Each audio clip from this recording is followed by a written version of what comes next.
শুধুমাত্র নবীজির প্রতি দরুদ প্রেরণ করার আমলটাই জিকির হিসাবে সবচেয়ে বেশি করেন। দোয়া হিসাবে যদি এটাই আপনি সারাদিন করতে থাকেন তো আপনার জন্য যথেষ্ট হবে, আল্লাহর কাছে আর কিছু না চাইলেও চলবে। দুরুদ মানে হলো নবীজির জন্য দোয়া করা। ভাই, আল্লাহ তার হাবিবকে রহম করবেন, আপনার আমার দোয়ার দিকে আল্লাহর তাকানোর কোনো ঠেকা আছে? নবীজি কি আমাদের দোয়ার কোনো মুখাপেক্ষী?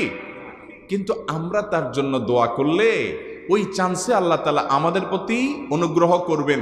একবার না, আপনি নবীজির প্রতি একবার রহমতের দোয়া করবেন, একবার দুরূদ পাঠ করবেন, মান সাল্লা আলাইয়া মাররাতান সাল্লাল্লাহু আলাইহি আশারা। নবীজি সাল্লাল্লাহু আলাইহি সাল্লাম বলেছেন, একবার আমার জন্য তোমরা দোয়া করলে, আমার প্রতি দুরূদ পাঠ করলে, আল্লাহ তাআলা তোমাদের জীবনে 10 বার 10 জায়গায় 10 টাইমস তোমাদের উপর আল্লাহ তাআলা অনুগ্রহ করবেন। আপনি টেরও পাবেন না কত জায়গায় আল্লাহ অনুগ্রহ করেছেন, আল্লাহ বাঁচাই দিয়েছেন, একটুর জন্য শেষ হয়ে যান নাই। ওই যে দুরূদ পড়ছেন,